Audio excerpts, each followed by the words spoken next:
Olá a todos, aqui quem fala é o Adler e hoje estaremos fazendo a leitura do artigo de 1979 intitulado O Capitalismo Ajudou a Implantar o Comunismo, de Aristides Ribeiro.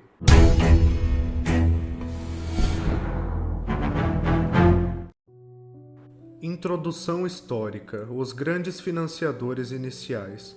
Quando se toma conhecimento da furiosa verborragia dos marxistas contra o chamado capital colonizador ou escravizador acionado pelas nações ocidentais, não se tem ideia de que tal aversão se refere tão somente àquele capital que ainda não entrou para as gulosas algibeiras do chamado governo do proletariado. No próprio instante em que o regime do povo se apossa do capital, este imediatamente perde aquela qualidade deprimente e passa a ser redentor. Recordo-me agora daquela indagação feita por um certo repórter ao famoso e finado Catanã, de como a aludido matador profissional tinha a necessária coragem para assassinar por dinheiro a uma pessoa, a quem nem sequer conhecia e, consequentemente, contra quem não poderia ter a menor divergência, quanto mais um ódio de morte. Ao que o perverso marginal retrucou, debochativamente, mas com ares de seriedade: Não, doutor, quando eu recebo os primeiros 10.000 cruzeiros como sinal, encho-me de um ódio terrível contra ele. É a mesma filosofia. Das Capital só possui imensos defeitos enquanto permanece nas mãos ocidentais, isto é, enquanto não ingressa para as burras vermelhas. Portanto, neste tocante, isto é, quando a encarar a capital ocidental, seja como opressor e escravizador, seja como redentor e libertador, dependerá apenas de saber de que lado ele se encontra no momento, se do lado ou não da Catanã soviética. Lenin e Trotsky movimentaram grandes quantias. Examinemos o que nos relembra a história a respeito das ajudas prestadas pelo capitalismo ao comunismo. Quando o imperador russo Nicolau II foi deposto em março de 1917 por uma revolução vitoriosa, não comunista, chefiada por Kerensky, os futuros czares marxistas, Lenin e Trotsky, ainda estavam no exílio, o primeiro na Suíça e o segundo nos Estados Unidos. Veremos agora, consoante depoimento do historiador Alexandre von Baumgarten, de que maneira, como em passe de mágica, apareceram na Rússia os dois chefes dos bolcheviques, movimentando colossal fortuna na implantação do comunismo. Lenin saiu da Suíça, atravessando a Europa conflagrada, no famoso trem selado. Trotsky partiu dos Estados Unidos, munido de passaporte americano, acompanhado de 275 revolucionários a bordo do SS Cristina, em março de 1917, indo ao encontro de Lenin. Alemães e americanos ajudam. Na Alemanha, os principais financiadores dos comunistas, sendo inclusive os responsáveis pelo salvo-conduto para o trem lacrado atravessar toda a Alemanha, foram Max Walburg e Alexander Helbrand. O primeiro deles, por uma estranha coincidência, era irmão de Paul Walburg, à época diretor do Fundo Federal de Reservas americano e um dos principais articuladores do esforço de guerra norte-americano. Paul Walburg era também diretor do banco Kuhn Loeb Companhia, cujo principal acionista, Jacob Schiff, além de ser sogro do irmão de Paul e Marx Walburg, Felix Walburg, diretor do Banco Rothschild de Frankfurt, contribuiu logo de entrada com cerca de 20 milhões de dólares para a causa comunista. Na lista dos grandes financiadores de Lenin e Trotsky aparecem ainda os banqueiros Olaf Ashberg do Naibanken de Estocolmo, John D. Rockefeller à época do Chase Bank, bem como os grupos de J. P. Morgan, Harriman, Vanderlip, Alfred Milner e Rothschild. Isso para não se falar em outros de menor expressão que, ao longo da disputa pelo controle dos recursos naturais e econômicos da Rússia, acabaram sendo marginalizados, incorporados ou mesmo liquidados. Instalando o comunismo na Rússia, graças a esses gordos financiamentos, a torrente de ajuda não se retraiu. É o que nos acertava o mesmo Baumgarten, ao explicar que, no período de 1918 a 1922, o governo comunista transferiu para o citado Banco Kuhn Loeb e Companhia cerca de 600 milhões de rublos ouro. À mesma época, a Standard Oil de New Jersey obteve um contrato de exploração de 50% das áreas petrolíferas do Cáucaso. Em 1927, a mesma empresa construiu uma refinaria na União Soviética, sendo o primeiro investimento norte-americano na Rússia após a Revolução.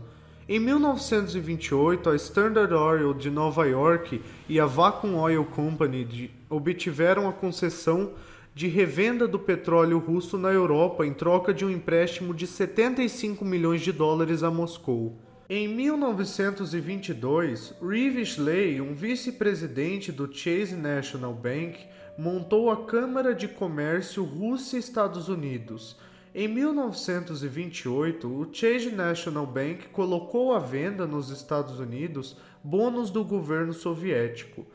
Em 1933, o congressista Louis McFadden denunciou à nação americana que o governo russo vinha recebendo dinheiro do Tesouro dos Estados Unidos através do Chase Bank e do Guaranty Trust Company e de outros bancos de Nova York. Enquanto isso, Kuhn Loeb e companhia financiavam o primeiro plano quinquenal comunista. E a torrente de dólares continua. E salienta ainda o mesmo autor que esse processo de investimento e aplicação continua funcionando até hoje. Não há dúvida de que a Segunda Grande Guerra serviu de ótimo pretexto para o recrudescimento e maior ênfase nesse tipo de ajuda para toda a área socialista. É certo, portanto, que, pelo menos, 2/3 partes de toda a tecnologia, indústrias e estruturas agrícolas russas foram transferidas, construídas e financiadas por esses grupos que, desde 1917, vêm apoiando os comunistas. Em conclusão, podemos formular esta pergunta: quem vive assim, às expensas do capitalismo internacional, possui moral para insurgir-se, mesmo demagogicamente, contra o mesmo? Onde os comunistas vão buscar coragem para se mostrarem contra o capital se o seu regime é produto daquilo que eles mais combatem? Como explicar esse tipo de comportamento? Só muito cinismo acumulado por um regime forjicador de mentiras, ilusões e mistificações. A filosofia da colaboração. Curioso fenômeno político. Graças às judiciosas e equilibradas ponderações do historiador, economista e sociólogo Alexandre von Baumgarten, tivemos, eu e os leitores, uma visão retrospectiva geral a propósito desse fenômeno político, um dos mais curiosos ocorridos entre as duas áreas que se dizem ou procuram parecer antagônicas e irreconciliáveis. E os comunistas fazem questão cerrada de alardear essa divergência, a fim de melhor se situarem frente ao bafejado proletariado universal. Afinal, não foi aos capitalistas, mas aos proletários de todo o mundo que foi lançada a famosa conclamação para que se unissem. Proletários de todo o mundo, univos! Diante de uma situação tão clara e óbvia, tanto filosófica quanto política, da parte do comunismo, como se explica essa colaboração, igualmente mais do que evidente? Recordemos algumas dessas principais etapas, já aludidas anteriormente e agora relembradas para melhor situar nossa investigação. Tentativas para uma explicação. Da parte dos alemães, havia interesse militar para que a Rússia fizesse a paz em separado, como de fato aconteceu, a fim de que pudessem deslocar seus exércitos por ocasião da Primeira Grande Guerra da frente leste para a luta contra os americanos, ingleses e franceses. Justificava-se, portanto, o financiamento dos comunistas russos prestados pelos banqueiros alemães Max Walburg e Alexander Helphen. A fonte de que me servi para estes comentários entra em detalhes e informa. Max Walburg, por coincidência, era irmão de Paul Walburg, à época diretor do Fundo Federal de Reservas americano e um dos principais articuladores dos esforços de guerra norte-americanos. Recordo, a fim de melhor caracterizar a disposição dos magnatas financiadores, repetindo, aliás, o que acima já foi salientado, que Paul Walburg era diretor do Banco Kuhn Loeb Companhia, cujo principal acionista, Jacob Schiff, além de sogro de Felix Walburg, irmão de Paul e Max, era diretor do Banco Rothschild de Frankfurt e contribuiu com cerca de 20 milhões de dólares para a causa comunista. Somente pela fabulosa quantia investida por um único financiador, pode-se-á calcular ou ter uma suposição aproximada da realidade sobre a quantia fenomenal de que dispuseram os chefes do proletariado soviético para implantar o comunismo na terra dos czares. Algo mais do que patriotismo? Diante de visão tão fantástica, já se torna difícil admitir-se que essa gente tenha agido apenas por impulso patriótico. É muitíssimo curioso que esses judeus alemães tenham, de maneira tão liberal, enchido as burras de Lenin, Stalin, Trotsky e comparsas, somente acometidos por uma explosão de civismo. Vá lá que assim tenha acontecido. Como entender-se, porém, a atitude do capitalismo americano? A ajuda americana, tão vultuosa desde o início, não se restringiu ao setor financeiro. Ela se fez através de outras modalidades. Tanto isso é verdade que, entre 1920 e 1922, o governo comunista se deu ao desfrute de transferir para os bancos Kuhn Loeb Companhia cerca de 600 milhões de rublos ouro. Diante de acontecimento dessa ordem, pergunta-se onde os russos, egressos de uma guerra de onde saíram arrasados, conseguiram tantos fundos a ponto de se permitir tal diversionismo capitalista. E não é só. Em 1922, o banqueiro Reeve Schley, um vice-presidente do Chase National Bank, montou a Câmara do Comércio Russo-Estados Unidos, favorecendo transações que interessavam muito aos comunistas. As cartadas do petróleo. Em 1927, a Standard Oil de Nova York e a Vacuum Oil Company fizeram um empréstimo de 75 milhões de dólares a Moscou e obtiveram a concessão de revenda ao petróleo russo na Europa. Se é certo que os grupos se beneficiaram com a transação, é verídico também que os soviéticos não pagaram nenhum centavo do tal empréstimo, mesmo que porque os vermelhos não pagam a ninguém. E uma bolada de 75 milhões de dólares americanos fazem um bem. Certamente, auxílio ainda mais sensacional constituiu a venda, iniciada em 1928, pelo mesmo Chase National Bank, dos famosos bônus do governo soviético. Ainda hoje existe americano pretendendo resgatar seus valores. Ora, se os russos não pagam nem os milhões acumulados que devem à ONU. Financiamento ao primeiro plano quinquenal. Entretanto, tais peripécias capitalistas se tornam café pequeno quando, em 1928, o banco Kuhn Loeb Companhia, que já contribuíra com 20 milhões de dólares para a Revolução Vermelha, passou a financiar o primeiro plano quinquenal bolchevista. Foi por esses motivos que o congressista americano Louis McFadden, em 1933, denunciou ao Congresso americano que o governo russo vinha recebendo dinheiro do Tesouro dos Estados Unidos da América, através do Chase Bank e do Guaranty Trust Company, e de outros banqueiros de Nova York, caracterizando, portanto, o financiamento à implantação e sustentação do comunismo russo. Como entender essa atitude americana? Afinal, deparamos-nos com um ato de masoquismo ou de um frustrado golpe de sabedoria que não surtiu o efeito desejado? Segredos são da natura, diria o grande épico português. Portanto, se aceitarmos a segunda alternativa, é certo também que os americanos já se encontraram bem calejados nesse esporte de procurar aplicar golpes de sabedoria nos russos, enquanto o tiro sempre lhe sai pela culatra. E o fluxo continua. E Alexandre von Baumgarten afirma que esse processo de investimento e aplicação financeira continua funcionando até hoje. Vamos a um exemplo não muito remoto e bastante elucidativo. É certo que os Estados Unidos da América, como o arsenal das democracias, através dos famosos empréstimos e arrendamentos e demais medidas desenvolvidas pelo fantástico esforço de guerra, por ocasião do último conflito mundial, auxiliaram países comunistas e não comunistas, tais como o Japão, a Inglaterra e a Alemanha Ocidental. Entretanto, é indiscutível que os países da área socialista receberam ajuda substancialmente expressiva, da ordem de 4 vezes mais. Por que foram assim privilegiados?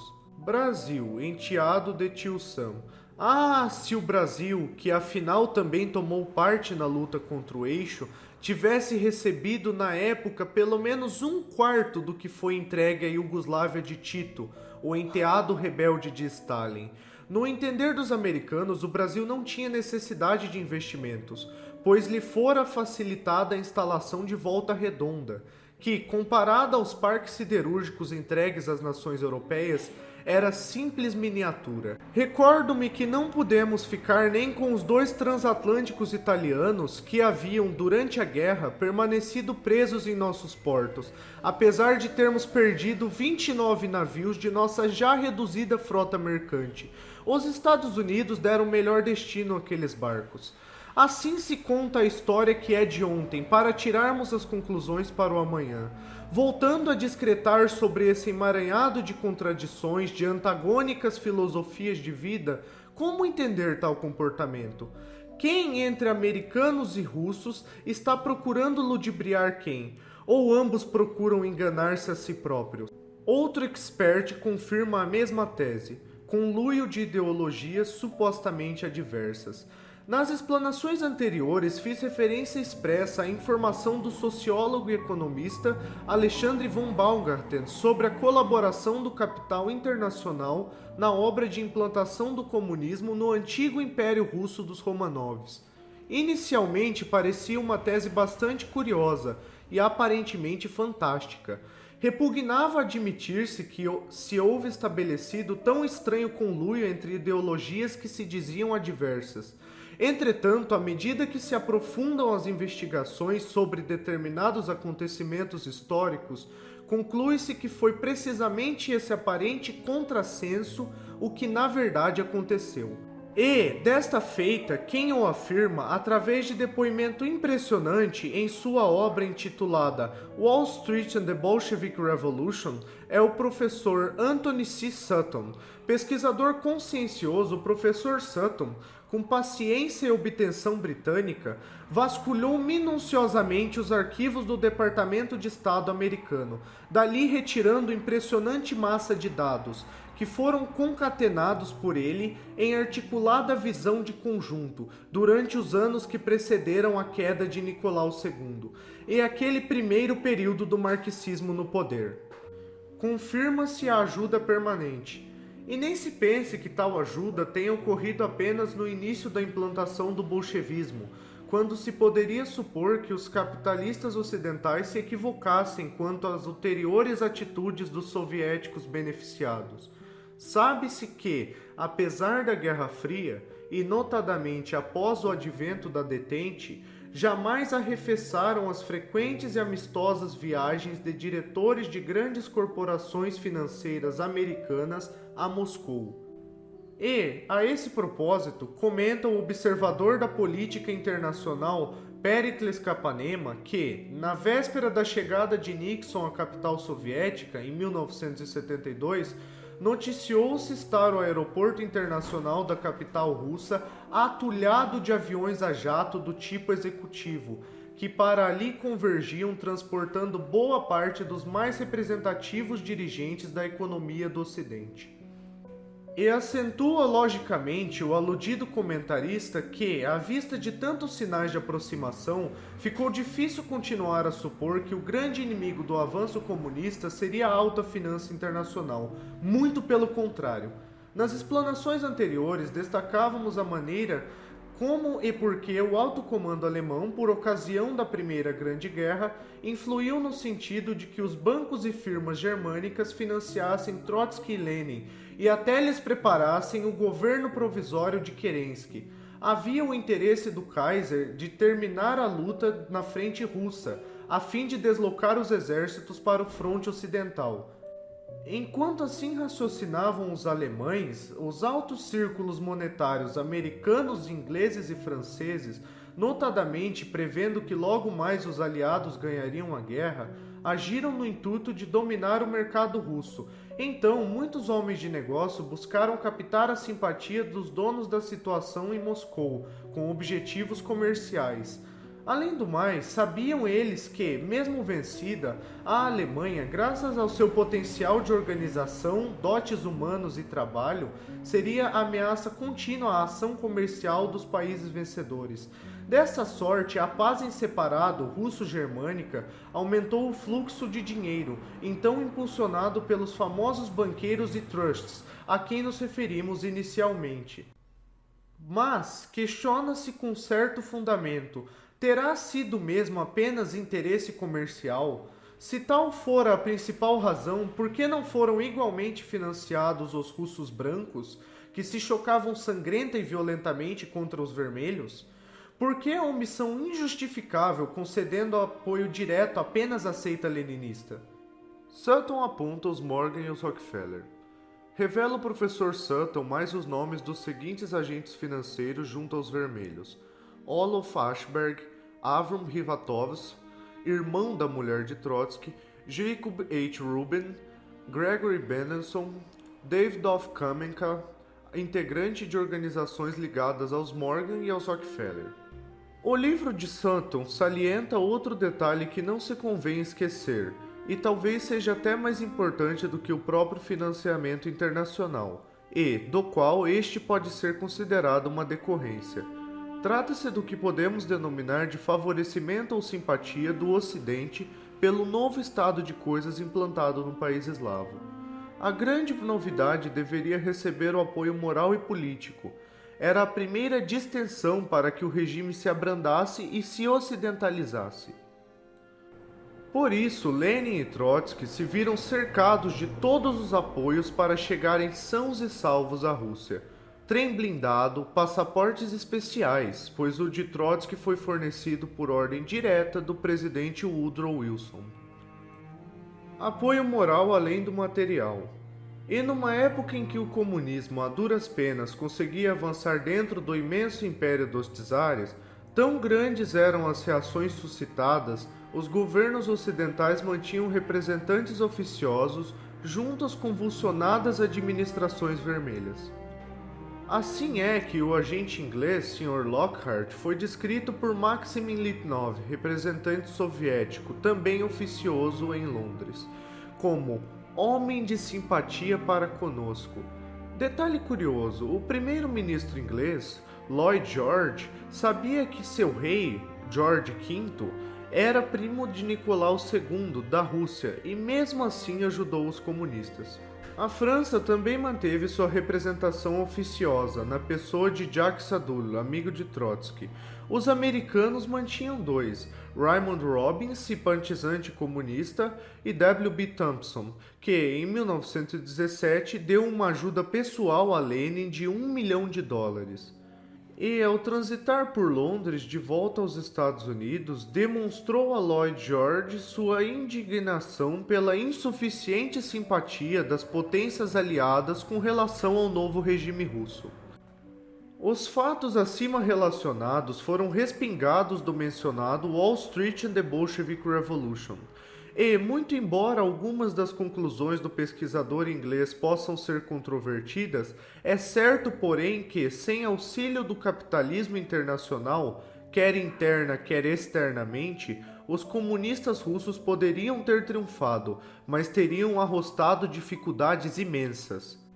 Conclusão. Resta-nos ainda um comentário referente à continuidade desse processo de engorda do comunismo através da ação de Roosevelt durante e após a Segunda Grande Guerra. Quando o poderio de Stalin, ao terminarem as hostilidades em 1945, era muitíssimo superior à situação russa em 41, continuando em alta, quando o simpático Franklin submeteu ao jugo soviético toda a Europa Oriental. Política suicida, também palmilhada pela famosa distensão de Kissinger e, ultimamente, pelos salamaleques e trajeitos puxa-saquistas de Jimmy Carter. Quando observamos tudo isso, nos recordamos do cínico conceito de Lenin: os capitalistas fornecerão a corda com que serão enforcados.